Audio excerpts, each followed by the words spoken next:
Sweet Counterpoint.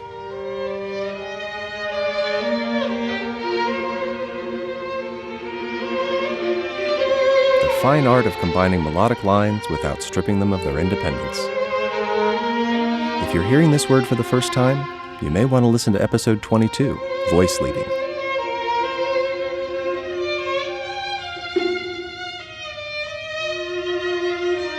Otherwise, learn all about this composition technique by diving into its pool of rules. Stay afloat with your swim coaches, Jeremy Burns and Matthew Scott Phillips.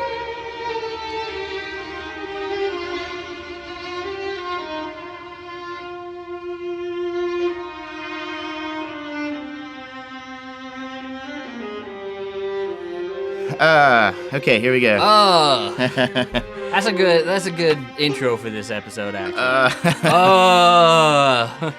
Hey, Matt. Yes, sir. What is that you have in your hands? I have a big, long sheet of paper here, like 2 or 3. These are notes. Notes for the Counterpoint episode. Notes for a Counterpoint episode. Guess what I have in my hand? Notes for a Counterpoint episode? as well as a iced cafe latte from my brother Chris. He came by to pick up one of our audio kits, and I asked him to bring me a blended coffee beverage because I made a big deal out of that in the last episode, didn't I? Yeah. But he brought me a nice coffee beverage, so I'm going to try and keep that at bay. And during that episode, the one episode I did make a big deal out of that on, I went back editing, and I heard all this paper between the two of us shuffling and ruffling and. We're gonna have to move on to iPads at some point. Yeah. But maybe we'll try and keep it chill on this episode. Yeah. Okay. We'll do our best. Yeah. So, what are we talking about today? Well, we're talking about the fine art of counterpoint. The word counterpoint in English comes from the Latin word contrapunctus, and it basically means note against note. And this is the process by which two melodies have historically been combined together. And it is actually out of this process of counterpoint, two or more melodies, I should say. It is out of this process of counterpoint that the laws of music theory evolved. People often don't really give counterpoint enough credit for being really the beginning of the 12-note major and minor system that we have today. But it really kind of is, and it's really something that's important to know, because it will help you understand how this stuff works. It will help you to understand how chords were created in the first place, and sort of how they work, how they move together, what makes a chord, these kind of things. Very important. Different theorists have different approaches for teaching counterpoint, and some of them started off, do they just bring it right up in the first? Oh yeah, I've seen people where Theory 1 is effectively a counterpoint class. It's like, welcome to music theory, this is what's called counterpoint, and you go into it from there. I've seen other approaches in which, you learn chords and chord progressions and part writing and essentially all the stuff we've been talking about on this podcast, and then at a later point as a quote-unquote advanced theory or maybe supplementary theory, you go back and learn counterpoint as sort of a thing outside of the sort of traditional repertoire of theory. Mm-hmm. And then I've seen people that sort of do both. They sort of try to approach theory from a contrapuntal standpoint, So yeah, there are a lot of different ideas about how this should be taught. And your theory professors can have strong opinions about what is the best way.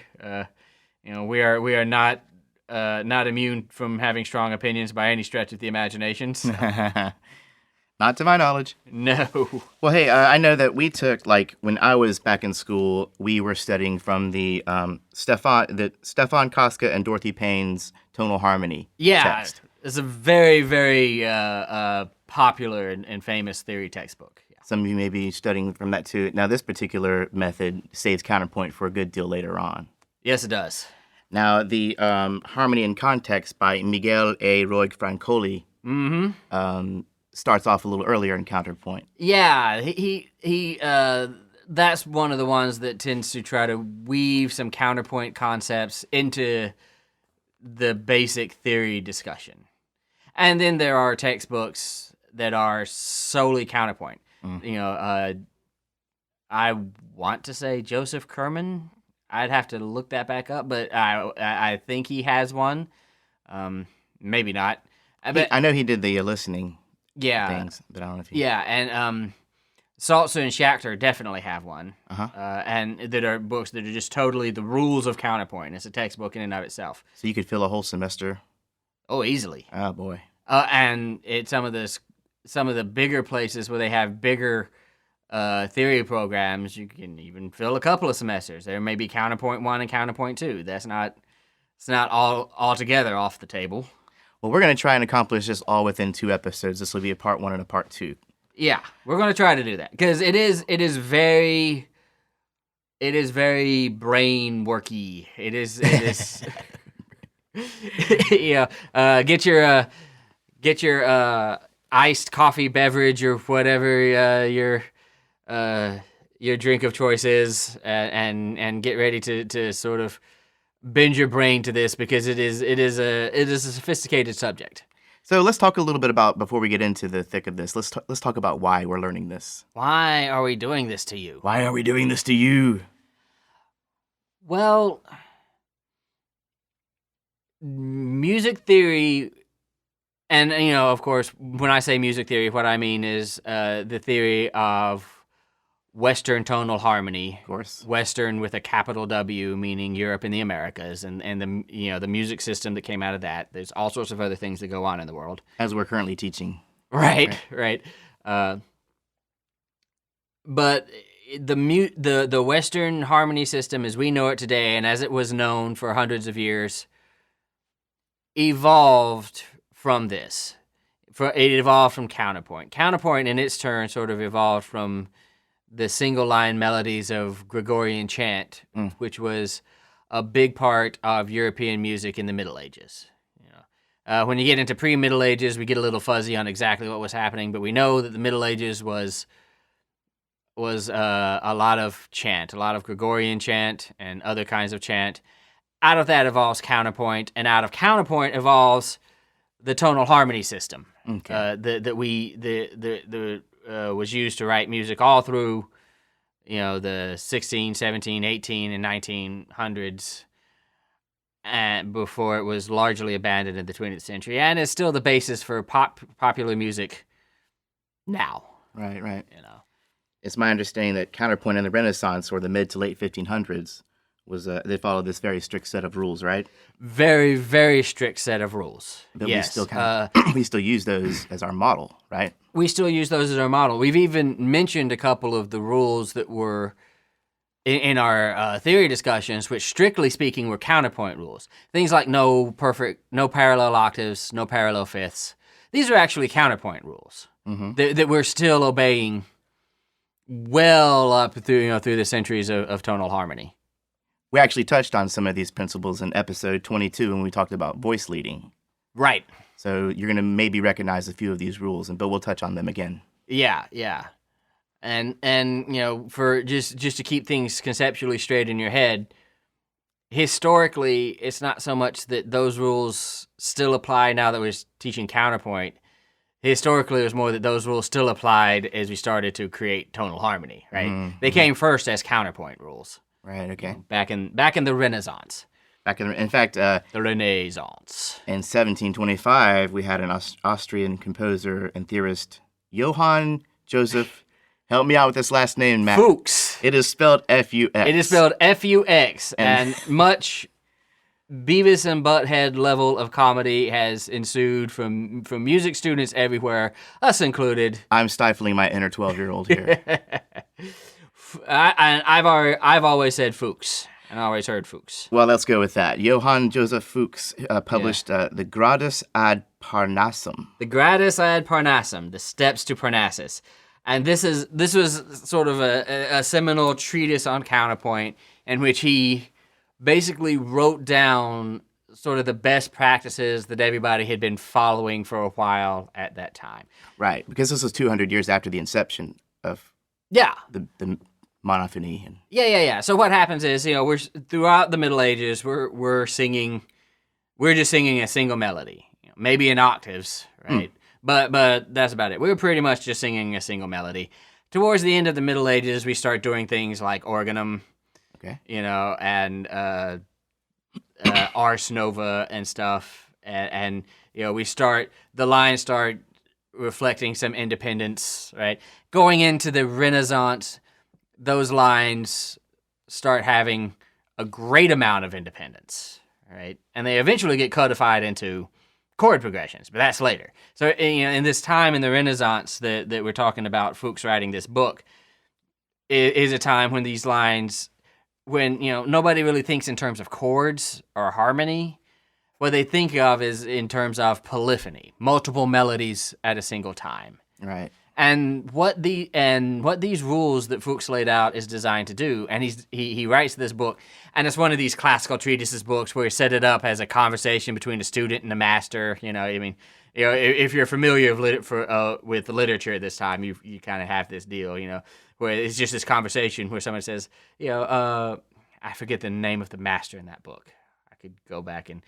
But, the student comes in and says, "Oh, great master, how might I go about writing a melody that sounds beautiful?" And the master says, "Well, I'll tell you, pupil of mine." Grasshopper.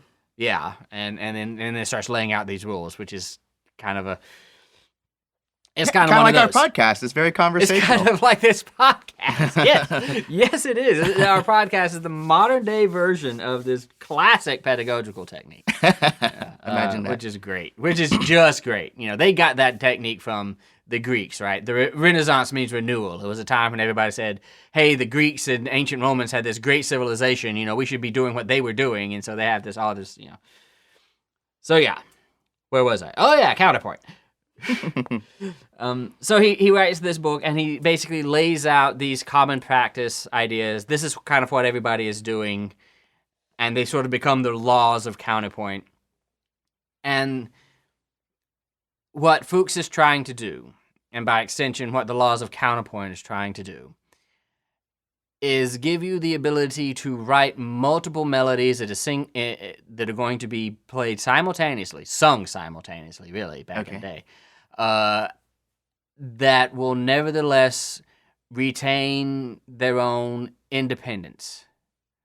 So nothing will ever sound like it is subservient to another melody. Nothing will ever sound like it kind of quit doing anything. Nothing will ever sound like it's just not a good melody anymore. Or supplemental. Like say nothing will sound supplemental, that everything will have a equal sort of democratic level of melodic independence. Like you could take any of those melodies out, play them by themselves, and they would make perfectly good sense. That could stand alone. Yeah.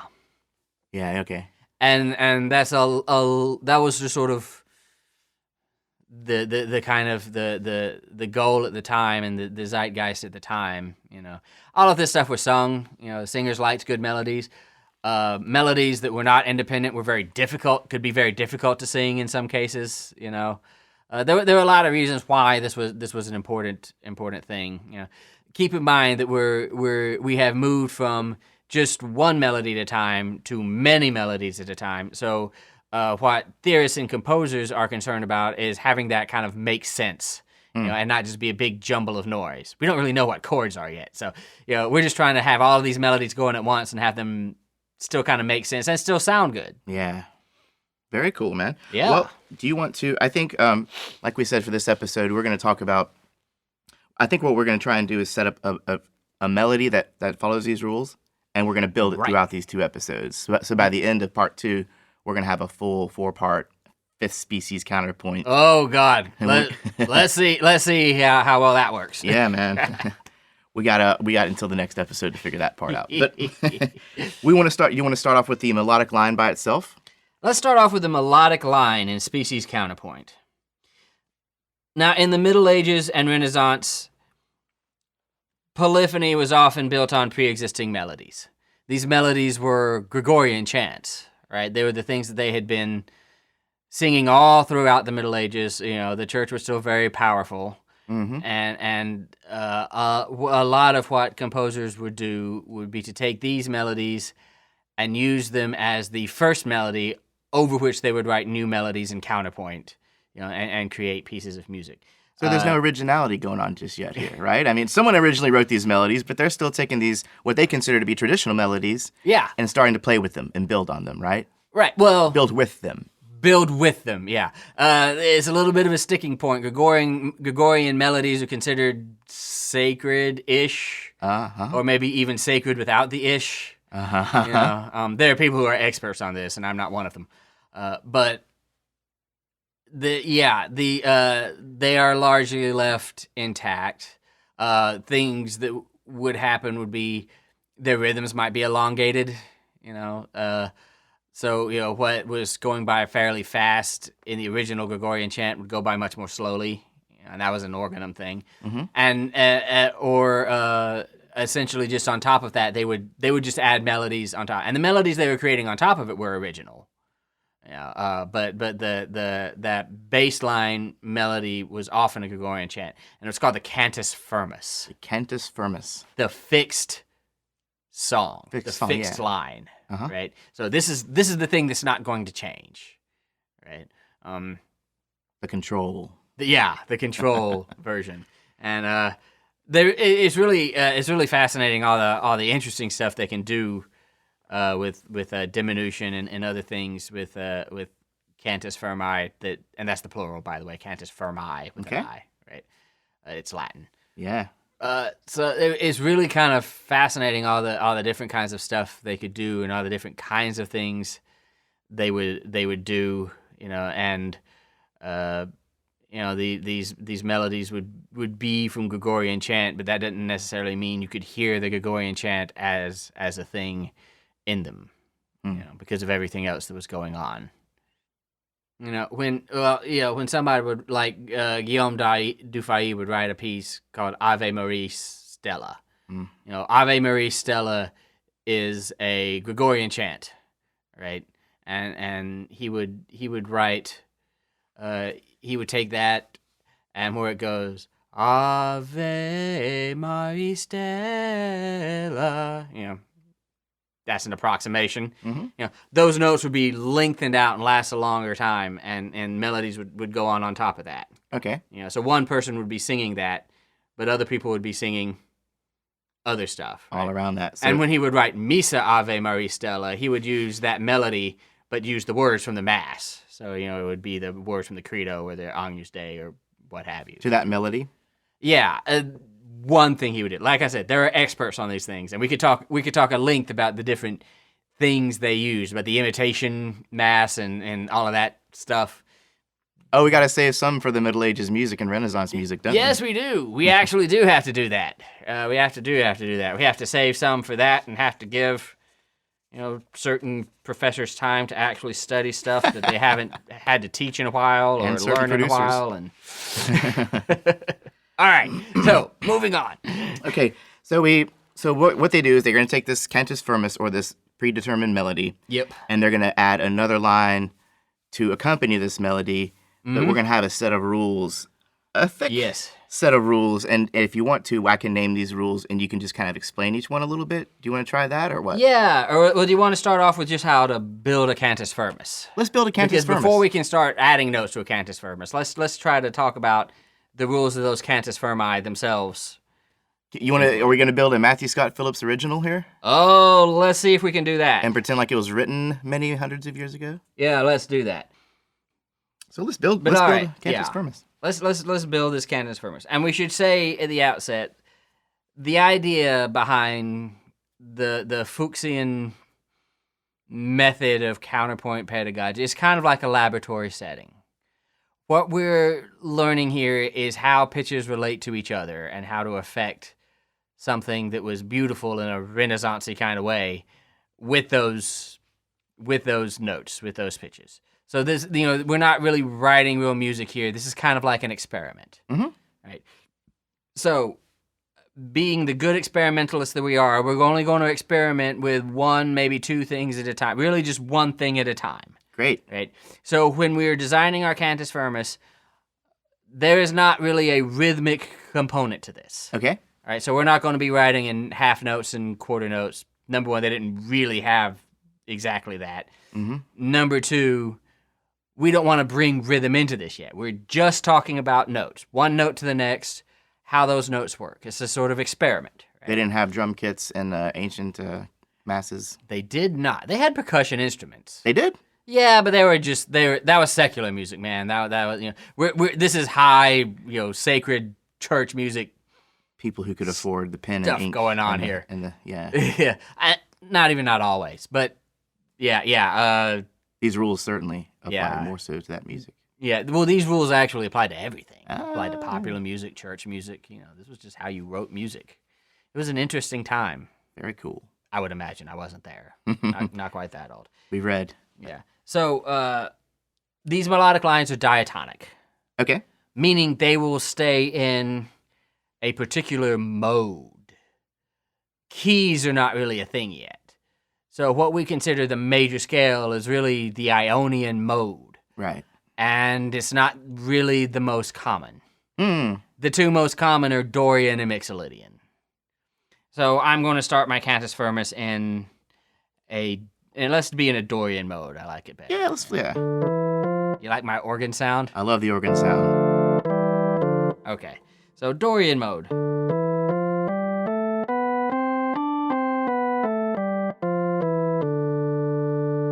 And I am not an ancient music theorist person. There are people who specialize in that. There are this would have just been Dorian from D to D using all white keys, for example. And then hypodorian, the same notes from A to A would be like a completely different thing, right? Yeah, so that the hypodorian is actually the Aeolian, right? Just A minor. Yeah, but minor. they didn't think of it that. Yeah, this is a time before equal temperament, which meant some things were really easy and some things were not. Okay. Because of the way the ratios played out. But as far as our students are concerned, Aeolian being the minor, natural minor. Yeah. Dorian being natural minor with the raised sixth. Yeah. Right. Yeah. Cool. Aeolian would actually might even be in different octaves. D Dorian, the final is going to be D. And what that means is we're kind of allowed to, in hypodorian, we would kind of be allowed to go up to A and then down to A. But that final is going to be D. Whereas if we were in Aeolian, it would of course be A that was the final. So we're still talking. Bless you. Yeah. So we're still talking about a tonal center of some kind. Or are we? I wouldn't really actually call it that. That word has connotations that we're going to do all this kind of stuff, like we're going to and have a 5 chord that, and all that good stuff that we've been talking about up until this point. And that's all stuff that in the Renaissance is not a thing yet. Right. What we have is a note that we like to end on. We had to put ourselves, okay. But for some reason that is pleasing to us. Yeah. We just don't know exactly why yet. We just don't know exactly The why science yet. behind. Okay, that's cool. Let's continue with building our cantus All firmus. right. So these are diatonic. Repeated notes are very, very uncommon. For the reason that, remember, this is kind of an experiment. To repeat a note will start to imply a rhythm.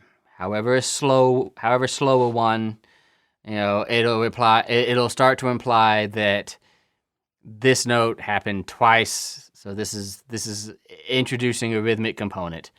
Is it like this is an important note? That's why we're accenting it? Or, Yeah. why does that lend itself to a rhythmic component? Well, because think about it. Now this note has lasted twice as long as all the other notes once you've repeated it, right? Right. So by that very definition, or by that very phenomenon, you have brought time into your experiment, right? Oh well, this is twice as long. So you have brought time into your experiment. You're introducing some kind of a pulse, maybe. You're introducing some kind of a pulse. Okay. Exactly.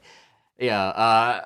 And remember, this is a laboratory. We're musical scientists. We're experimenting. We're experimenting with how notes work against each other. So Repeated notes, very uncommon in a cantus firmus. Okay. Kind of don't do it. Right on. Kind of just don't do it. Let's kind of just don't do that. Yeah, let's kind of just don't do it. Yeah, and until unless of course you have a Gregorian chant and you say, well, Pope Gregory did it. But I can almost guarantee you he didn't. So knock it off. Okay. The melodic motion is mostly by step, and this is very important. So.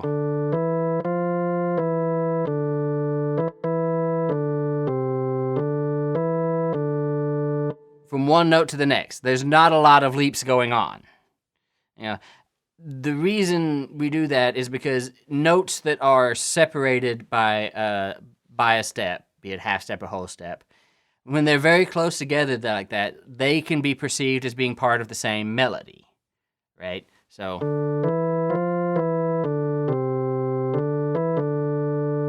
That doesn't sound like I've got two different melodies going on at all, right? It's very easy to hear that as one thing that one person would sing. And remember, we're trying to put these notes together in a way that makes this melody sound good and independent and like a melody. So if you're actually viewing this on notation, or in the case of neumes or whatever you would be reading, the contour of this melody would be very, very limited. Very small. Very small contour. Yeah, not a very lot small. of big, yeah. Right now. We're not done yet. We got ways to go, don't we? Yeah. Leaps are acceptable.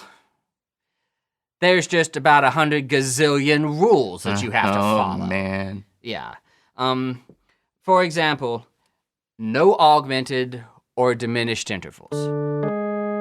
That right there, not going to happen. Yeah, okay. That was a tritone, devil's interval. Remember from previous podcasts? Yes, sir. Yeah, not a thing. Or the devil will get you. Yeah. No diminished intervals, no augmented intervals. We're talking perfect intervals and major and minor intervals exclusively. So you can have leaps, just not those kinds. Just not those kind. And, this is, dissonance is something that has to be treated very, very carefully, because dissonance can destroy your sense of a melody in Renaissance ears. So they have to be treated very, very carefully. You don't just randomly do them. So don't leap by dissonance. Okay. Bad idea. How else can we not leap? Stay away from leaps larger than a perfect fifth, unless it's a perfect octave, and stay away from that too in a cantus firmus. Right? That sounds like kind of a challenge to a Middle Ages singer. Not someone in their Middle Ages, but someone, Renaissance singer. Renaissance singer, yeah. Yeah, well, they can be difficult to sing. Leaps bigger than we can get. People can get there just fine. Very Renaissance-y, right? When you get beyond that, it's not that it can be difficult to sing, but more troublesome than that. Is there just one melody here?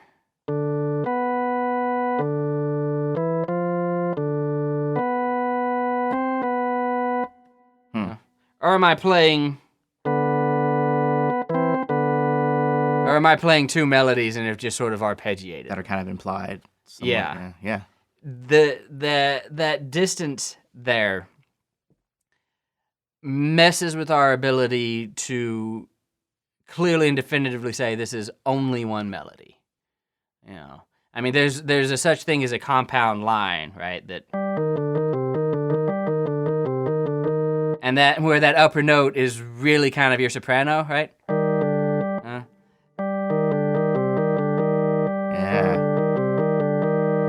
Yeah. Nice. And we don't want that yet. We want everything to be clearly a discernible melody. So avoiding leaps bigger than a fifth is generally a good idea. Occasionally ascending minor sixes are cool.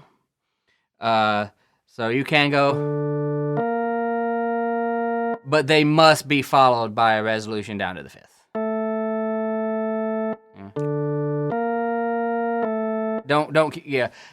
By doing that, what you've basically done is, don't worry, I'm keeping this in my little space here,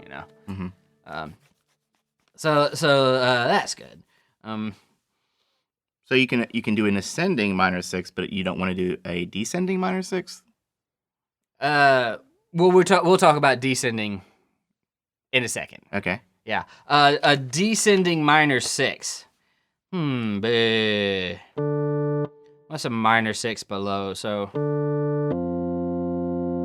yeah, now how's that going to be a melody, right? I don't know. I can't think. Yeah. Yeah, that's going to be tough. Yeah, wouldn't do that. Not back then. Not back then. Because that minor sixth doesn't have a good place to resolve to, right? It doesn't have a good place to go. So it's messing with our sense that this is a melody. You know? And a lot of these rules are to keep you writing melodies that are clearly single melodic lines. And a lot of these rules don't just involve the process of the leap. They also involve what happens after the leap. Yes, absolutely. Yeah. For example, all leaps should be preceded or followed by contrary motion, stepwise motion. So if you're going to leap, don't leap all around. No. Those just sound to Renaissance ears. Those just sound like random notes. Right. Right. There's no rhetoric to them. Right? No rhetoric. So to keep that sense of a clear, unarguable melody, whenever you do leap, you should usually follow it with contrary motion. So you should move stepwise in the opposite direction. From whence you came. Yeah. You can get away with that, right? Yeah. Yeah. Or if you, if you could precede that leap with contrary motion, like.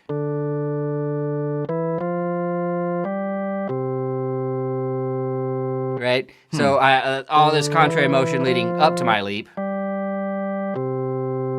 And your contrary motion means the opposite direction.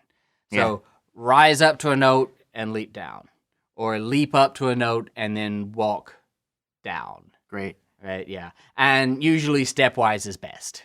Yeah. Consecutive leaps can be a bad idea. We want our contour to look like rolling hills, not a cityscape, not a skyline, right? Yeah. Some other random rules: minor sixes must be followed by contrary motion. Perfect octaves must be followed by contrary motion, and that is a dissonance thing. Honestly, that note has a strong tendency to want to come down. Yeah. This is something, the minor sixth is the inversion of the major third, and in the Renaissance is still considered something of a dissonance. Not as much of a dissonance as a major second, and not as completely unforgivable as a tritone or a diminished seventh or something. But it's still considered a kind of dissonance, something that you need to resolve properly. And by the way, they don't care whether this is a simultaneity or an arpeggiation is immaterial to Renaissance composers in terms of whether it's a dissonance or not. It's still a dissonance whether it's one after the other, whether they play together. A dissonance is a dissonance, and a consonance is a consonance. Sounds fair. Perfect eighths the same thing should happen. You absolutely have to fill in that octave. You have to walk back down and fill in that octave. Otherwise, you have created two voices. If you try to do a leap of an octave and then continue on, you've got a voice up here and just had a note and a different voice down here, right? Mm-hmm. And that's pretty clear, right? So if you leap an octave, try not to leap an octave, especially in your cantus firmus. But if you have to leap an octave, you absolutely have to walk that back down and fill in that octave. And if you go down an octave, you absolutely have to walk it back up. Just for the sake of saying we're in the same voice we always have been. It seems like the cantus firmus, if you have big leaps in the cantus firmus, that sets up another series of challenges when you're trying to add those extra full voices in terms of pushing the vocal ranges of your performers. Absolutely. Absolutely it does. Yeah, the bigger the leap, the more you're kind of invading the space of the voice above you. You know, even if there's no voice above you, even if you're the soprano, you know, when you leap really high, you're almost implying that there's a voice above you now, whose space you have just invaded. You invaded an inferred space. Yeah, you have invaded, inferred space. Sensitive. And we have no idea what's in inferred space, so don't do it. Yeah, don't invade what you don't know. Yeah, that's going to be in the next Star Trek series or something. Yeah. The inferred space drive. We're going to leap into inferred space. Well, let's talk Captain, we are entering inferred space. So what are you trying to say? about... I don't know. Are you calling me incompetent? Because he's inferring. All right, moving on. Well, let's talk about double leaps. Double leaps. Yeah, let's talk about double leaps and how, again, really try to avoid these. A lot of these rules are like, there are exceptions and things where they're okay, but, your first order of business is to try to not do these. If you do these, if you leap twice, successive leaps in the same direction, so nope, right? Leap in the same direction, and as I did, try to outline a major or minor triad when you do those. Because those things, in Renaissance terms, they are leaps that they're not great, but they're at least leaping from one acceptable consonants to another. Yeah. So, you should definitely do that. You should definitely, if you are going to do two successive leaps, they should both be preceded and followed by stepwise contrary motion. Yeah. So,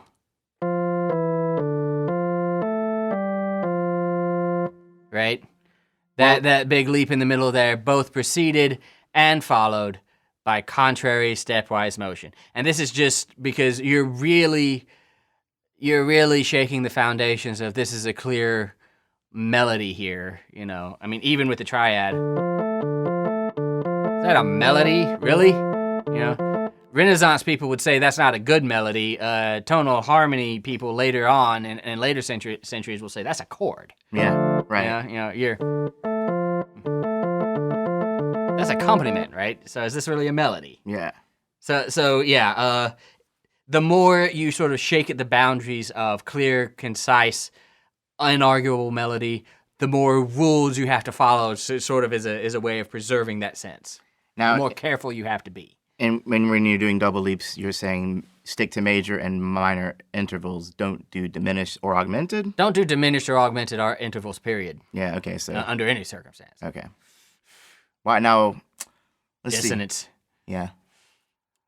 Okay. They are unacceptable dissonances. For the same reasons we discussed earlier.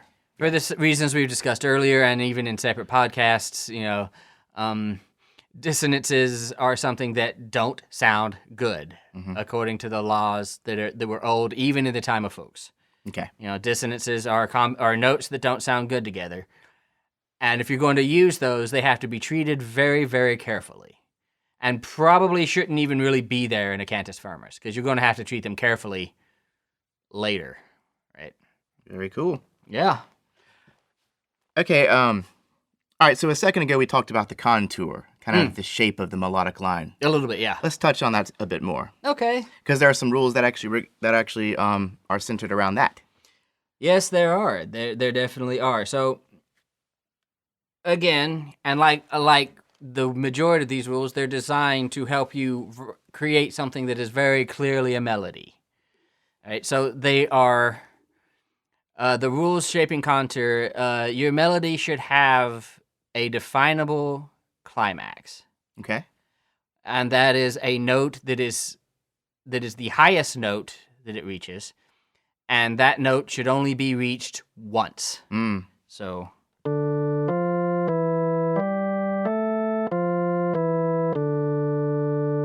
No. yeah. Was that the one? The highest note? Yeah. So that was the climax of that little teeny tiny melody. Except I kind of messed up because I didn't follow my leap there. My descending leap was contrary motion, did I? I continued in the same direction. How easy is that to mess up? So Bad theorist. Let's do Bad. Let's do another one that actually. We should leave that in there too. Yeah, that's fine. Yeah. So let me correct my mistake, Master Fuchs. And don't Fuchs this up.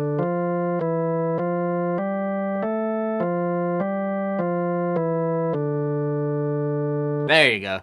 So there was a clear highest note there, right? Yeah. Climax. Yeah, and I only reached that note once. Don't hang around it. Don't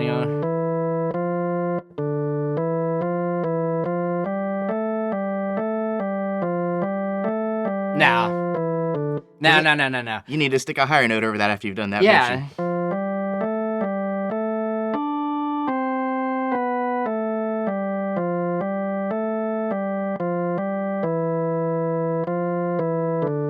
So yeah, there you go. Trying to obey all those rules at once in your head is just. There's a reason this crap isn't improvised. All right, Yeah, they wrote this out and checked it and rechecked it, and They didn't jam on that riff. They didn't just jam on it. Yeah. But a lot. I say that, but a lot of guitar solos seem to follow the same kind of rules. When you hear a really good guitar solo, it'll often do the same kind of thing. I wonder why that is. Because it feels good and sounds good. And I wonder why it feels good and sounds good, though. Oh, I don't know. Why, Matt? You think maybe because a good guitar solo is something that conforms at least vaguely and at least nominally to the basic rules of counterpoint? It would seem so. That a good guitar solo is something that at least approximates what Fuchs would have called a good melodic line. Maybe not every single rule, right? I mean, we are several hundred years later, but a lot of these principles can be carried over into how do I write a good guitar solo? Well, if I'm a singer, how do I sing a good melody? If I'm the singer in my band, I think these rules lend themselves to producing an emotional effect. Yes, they absolutely do. And I think guitarists might not even be thinking about these rules, but they are thinking about delivering an emotional effect. Yeah. Even guitarists who know zero theory go into a good solo, and they know what sounds good and feels good, like you said. That's who I'm talking about. Yeah. It's our job as theorists to understand, well, why did that sound good? Why did that feel good? Because, if we can understand why, then we can replicate the effect more efficiently, right? And I think this is a good, at least partial explanation for why a lot of good guitar solos are good guitar solos. Think about your favorite guitar solos. Mm-hmm. And think about whether or not they conform to a lot of these rules. Yeah. Okay, so we just talked about the climax, which is also the high point or the zenith. It was called the zenith at the time. Okay. Now, what's the opposite of that? The opposite of that is the nadir. And that is if your cantus firmus happens to be sort of generally descending in its contour, which is okay. If it's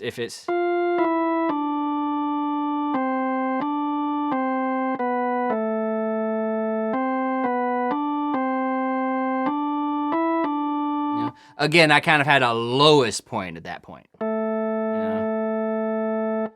And that lowest point in a descending line is sort of the equivalent of the highest point in an ascending line. That nadir, it should be the lowest note that you reach. It should be reached really only once, right? And then from there, it should climb back up. Just like in the zenith, it should reach that highest point and then climb back down. And that's still considered a climax on the lowest end, on the low end. It's considered a nadir. It's considered sort of an anti-climax, although not really. I imagine it's a sad song we're singing here, or something bad or lame. Yeah. Your line doesn't. I don't. I ought to consult a rule book because I'm obviously and honestly fuzzy about some of these things myself. But I don't believe your line has to have both a zenith and a nadir. Right. Not intentionally? I mean, there's going to be a lowest note and there's going to be a highest note. There's going to be a lowest note and a highest note, but there's only one that you really have to reach only once. Right, okay. Yeah. Although you could still do, I guess, I mean, with a long enough line, you know, you'd,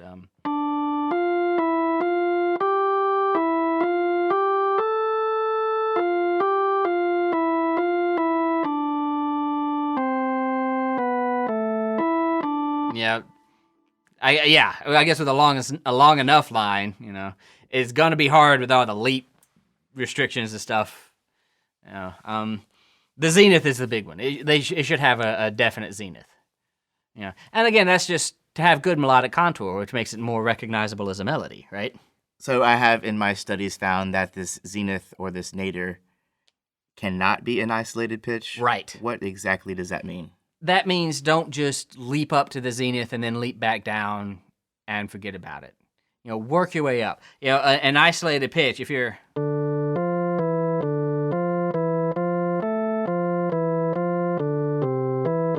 And you hear how we leapt up to that zenith, leapt back down, never hit it again. Uh-huh. You know, it almost exactly is starting to... You can almost hear it be a compound line, right? You can almost hear that... Yeah, right. It is when you have one note that is higher than the others, and it is leapt to and leapt away from. You know, it is really, your ears really start to question whether that was a single melody or whether that was a note borrowed from something that's higher than that. Well, you can't just go straight to the climax. You got to build up to it. Yeah, right. Yeah, you got to build up to it. Yeah, exactly. Have a little tension, a little something leading up to it. A little foreplay. Wait a minute. Go to dinner, you know. Go to dinner. Buy that melodic line. Bottle of wine. Watch a movie. Yeah. We're still talking about music, right? Absolutely. Absolutely. All right, so let's see, what else do we have here? Okay, so we're narrowing down to the last few big rules regarding the really cantus big firmus, rules, or the original melodic line. Mm. And this one's a little weird to me. Let me see what you think about this. Okay. The last 3 or 4 notes in the same direction in a Right. passage should not stress a tritone. Right. We talked about how you don't want to have leaps of a tritone. Yeah. So if I were to... We all heard that tritone, right? Yeah. Basically, the problem is you cannot disguise that horrificness with extra notes. So you have not disguised that horrificness at all. You can't polish a tritone. Exactly. You cannot polish a tritone. It will always be a tritone, and a few notes in between the 2 notes that are a tritone does not help. So you can't sort of outline a tritone that way, you know. And are we finding this? Is this outline being kind of accented by the fact that they're on kind of accented rhythms, or they're kind of special? Well, parts we're not in talking about rhythms. We're not talking about rhythms. Okay. There's no rhythms in our little laboratory experiment. Right. They are being accented by the fact that they are the highest note and the lowest note of a stepwise descension. Okay. The contour accents them more so. Yeah. If I had gone on to A,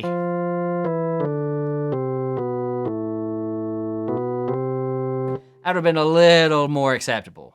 I don't know how folks would have felt about even that, really. But that would have been a little more acceptable than having them outline that way. You know? Cool. Now, this last little convention here sounds kind of like it's hearkening the tonal harmony, the concept of tonal harmony, because it is suggesting that melody should end on the final. The final, or yeah, what we would otherwise call scale degree 1. Yeah. So.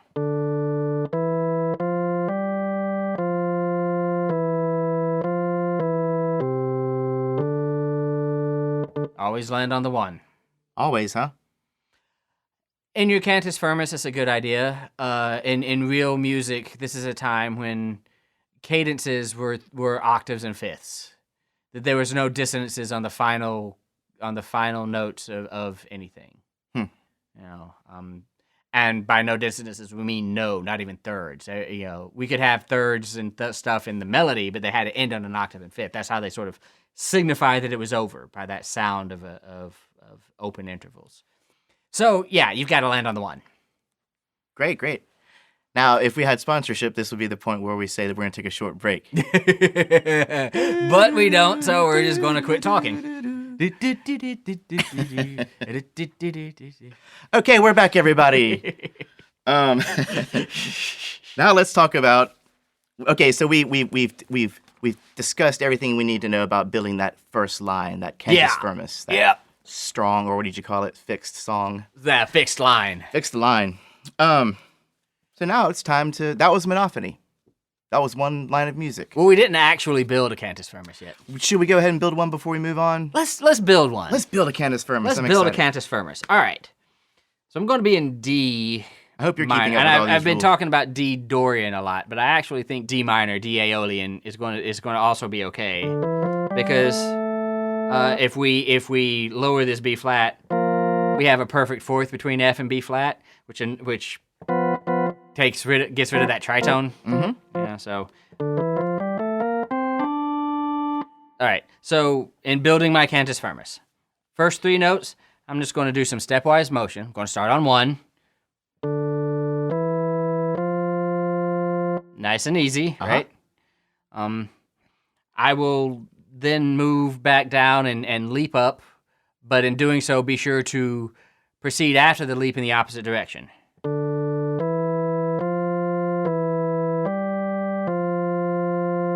Right? Very nice. So far.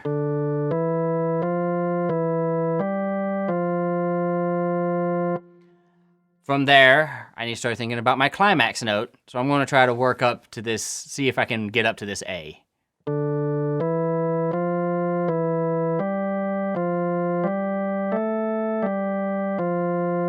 Yeah, there's my climax note, right? The 5th of the mode. Yes. Or the scale.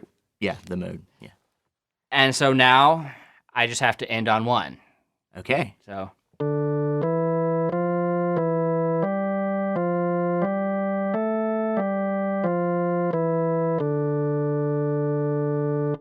Beautiful. Sounds very middle-agey, doesn't it? And you managed to follow all those rules. I think. We'll Pretty go sure. back and double check. We But I can think you double did. check. I don't think I outlined any tritones or anything. Didn't hear him? Yeah, so one more time.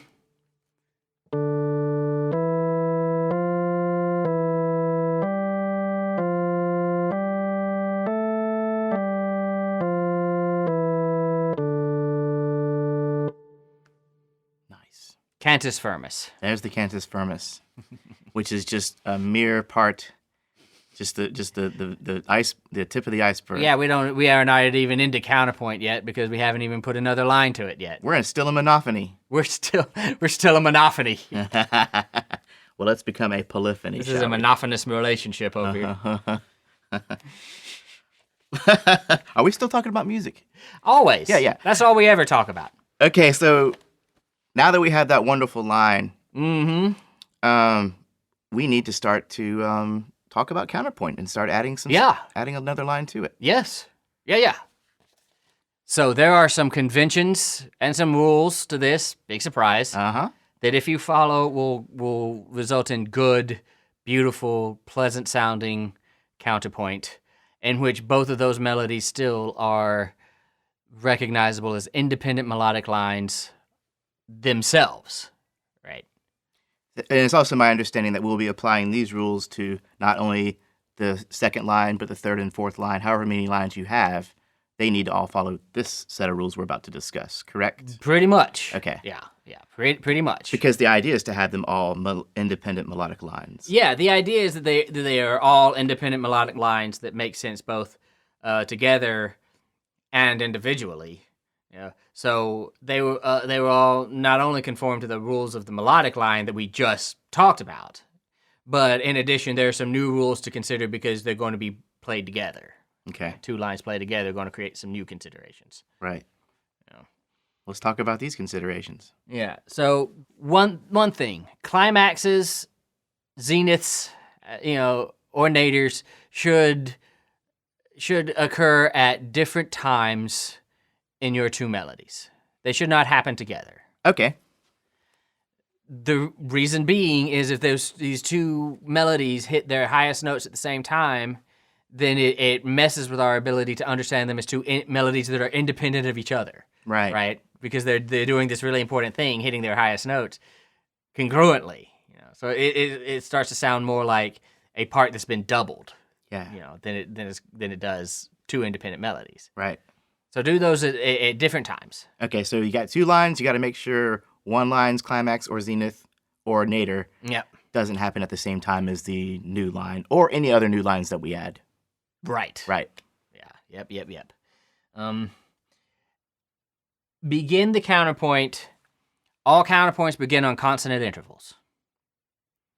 So these melodies are going to start and end on a consonant interval. A consonant interval being a unison, an octave, or a fifth, right? That's about as consonant as it got back then. That's as consonant as it ever gets. As it gets today, I guess. Yeah, still. even perfect fourths, in some cases, were considered a dissonance. We have the 4/3 suspension now because a perfect fourth was considered a dissonance that had to be resolved. And I love that 4/3 suspension. Don't you just love it? It's wonderful.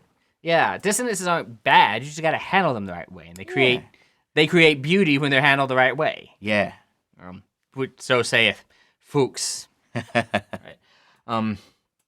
So if I began my cantus firmus on this note, which I did, my options are beginning the second line on that one, which might cause some confusion. Yeah.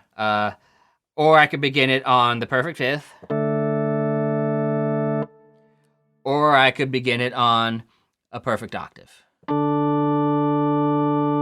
And you can begin it on a perfect unison. Those two notes, that single note can split into one. That single note can split into two lines. What has to happen is one of them has to kind of go down and one of them has to go up. Right. They can't follow each other. So, if your cantus firmus is descending, then you can start a second line as a unison that is then ascending. So when I'm singing a harmony, just in one of my bands, often what I'm doing is following in parallel motion with the climax and the zenith up and down with the original melody, with their cantus firmus. But that's a different concept, obviously, than what's going on here. That would have been shunned a long time ago. That's harmonic motion. That's harmonic motion. And what Fuchs would have said is that you're just singing the same melody and starting at different intervals. Yep. So it has no independence. Yeah. Between the two of those. I've heard some of your band's harmonies, and I would I would love to have an example of some of those things because I think sometimes that's not what you do.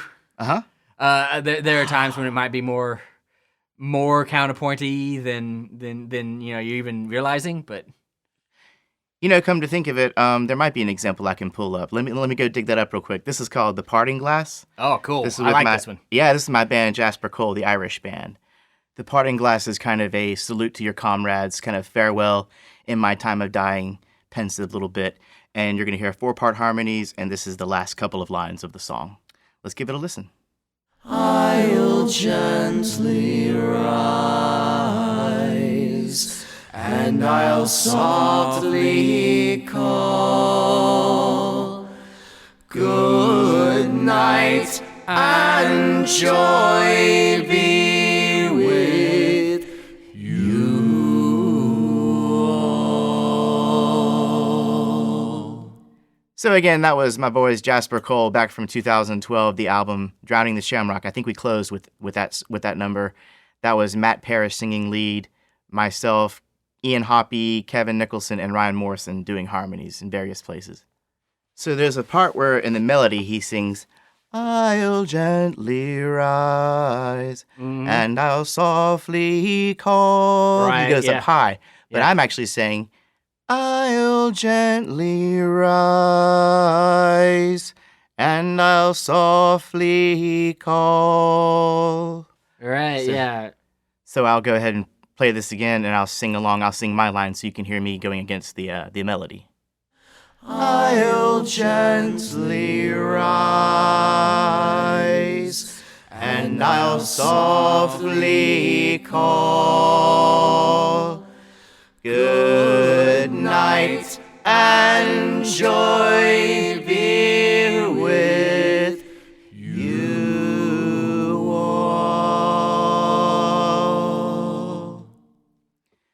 Now, I might say that while he's going up, I'm going down, but that's not really the zenith or the climax of that part of the melody, right?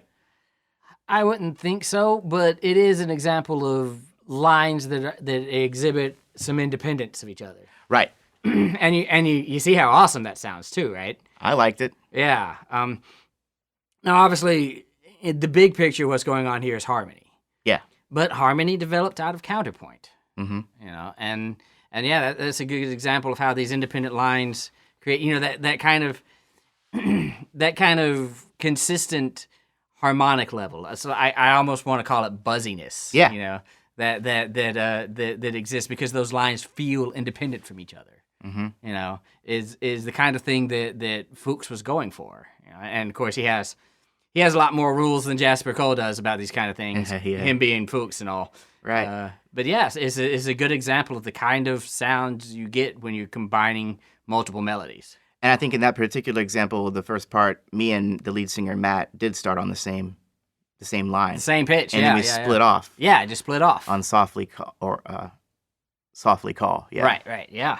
Cool. So Fun, huh? So this actually has applications in actual music. Who would have ever thought? Yeah. Right?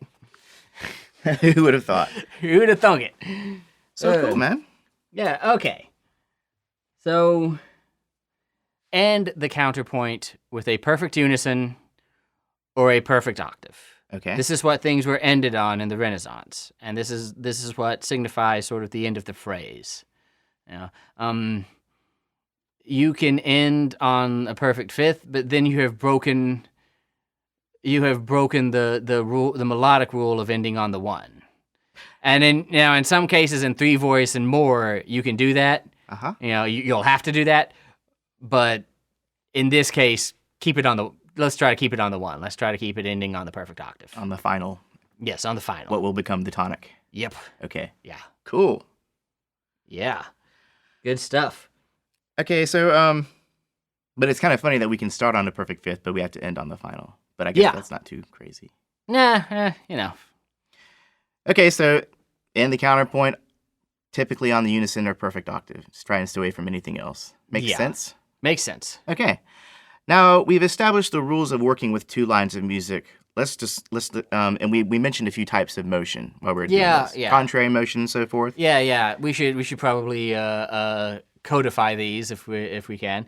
So, 4 kinds of motion. Okay. Oblique motion. One voice moves up or down. The other stays put. So.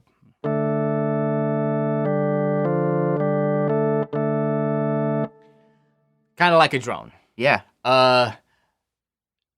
Not considered great, you know, because again in our laboratory like setting here in our little experiment, this is adding a sense of rhythm because this note is twice as long as the others. Even more, how do you call that a independent voice when it's just doing that, right? And even if for a while it's not doing that, and it's, you know, it lost its independence there for a little bit, right? So not considered great in these beginning ideas of counterpoint. Parallel motion, same direction with the same intervals. And this is a classic way to build a good harmony line, you know, Jeremy, as I'm sure you know from singing backing vocals. And we just talked about that, didn't we? I tell you what I'm going to do. We're going to have a little bit of fun here. Future Jeremy, this is we're going to break some space-time continuum rules here. All right. While we're breaking. Love it. We'll keep the counterpoint rules, but we're going to break some space-time. Just don't fall into inferred space. I will try not to. I'll try like heck not to. So you just heard the parting glass. Mm-hmm. I'm going to see what happens if I sing a parallel harmony to the original melody. Okay. Give me that D minor chord.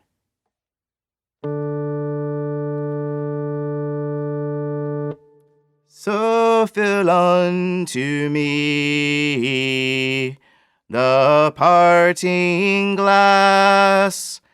Good night and joy be with you all. Okay. Nice. Now I'm going to copy and paste that and move it forward in the timeline, and future Jeremy's going to come back and add a harmony of a third on top of it, moving in completely parallel motion. Oh, wow. Okay. So fill unto me the parting glass. Good night and joy be with you all. Great job, future Jeremy. That was Thank you, awesome. thank you. That was awesome. Past Jeremy thanks you too. Parallel thirds, right? Melody and parallel thirds, which is great. Parallel thirds. You can do those all day. Parallel sixes. Let's see if I can get a good one going here.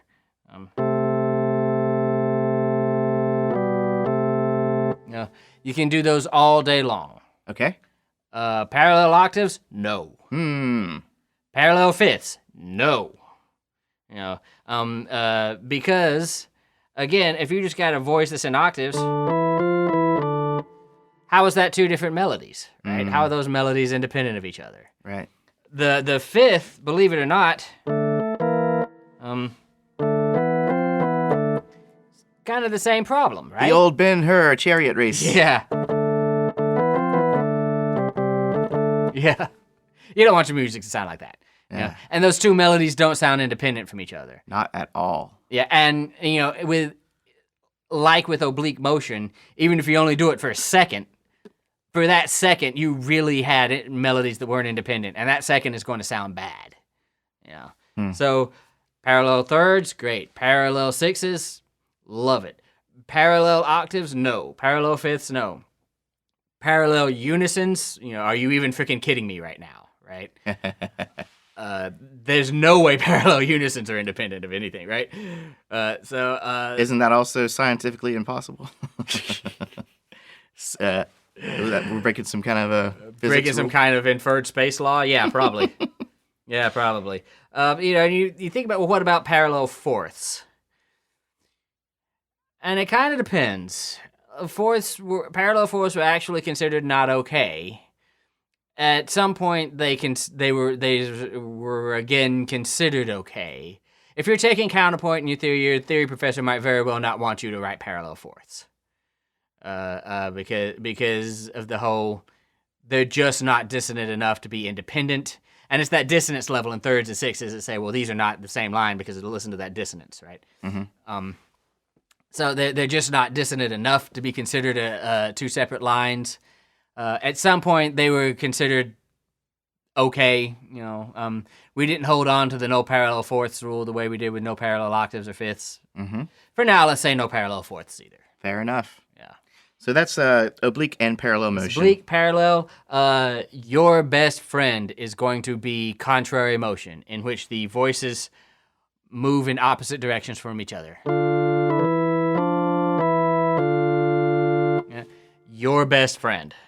Right? That's pretty much always okay, as long as you're following all the other rules, melodic rules and things. And then there is similar motion, where they're moving in the same direction but not by the same interval. So things like that kind of motion. Okay, as long as you're not breaking other rules. Right? And not landing on a tritone or anything and crazy like that. And not landing on a tritone. And that was a minor 6. I checked. I was careful. It didn't sound devilish to me. Good. Yeah. So that's contrary motion, and a lot of these rules are kind of based on that. If you leap, you want to follow that with contrary motion. Right, going opposite back the way you direction came. stuff, yeah. Yeah. And then we have, finally, similar motion. Similar motion. Same direction, but not by the same interval. So, like perfect fifth apart going to a major 6 apart. Something like that. Because if it was following the same intervals, it would just be parallel motion. Right. So the contour is going to be similar, but it won't be the exact carbon copy. Exactly. Contour. Yeah. Based on and that not an exact carbon copy is what lends independence to the lines. Yeah. Especially when you don't have any kind of rhythm to add independence. So you can't say, well, this one went up after the other one, right? It's only note against note. Okay. Huh. Well. That, I think that's plenty for now, don't you? I think probably so. I'm going to take the cantus firmus that I wrote and create a second line Uh-huh. for next time. So And how about that? are we actually going to fill the whole thing? We're going to do third and fourth lines too? I'll give it my best shot. Okay. Or maybe you can build a second line and I can take a look at it and try and build a That's third a line. great idea. And Oh, then yeah? you can take a look at it and build a third line in first species counterpoint. Don't mind us. We're just planning the next episode as we sit here and talk to you guys. But I think we got a game plan. Show notes. So- Where's my show notes? Show notes. What show notes? Show notes. Okay. So let's hear that melody one more time because this will be the cantus firmus, the Yeah. focal point of our discussion. Yep. So.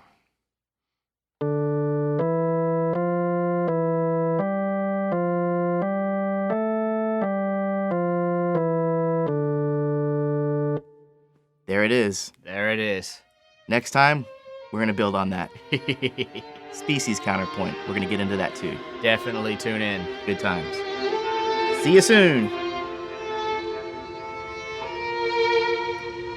We hope you've enjoyed this episode. If you have questions or comments, email us at info@musicstudent101.com.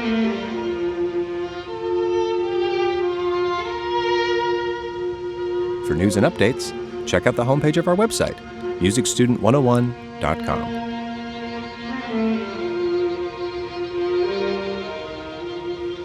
Now, we're off to work on that counterpoint.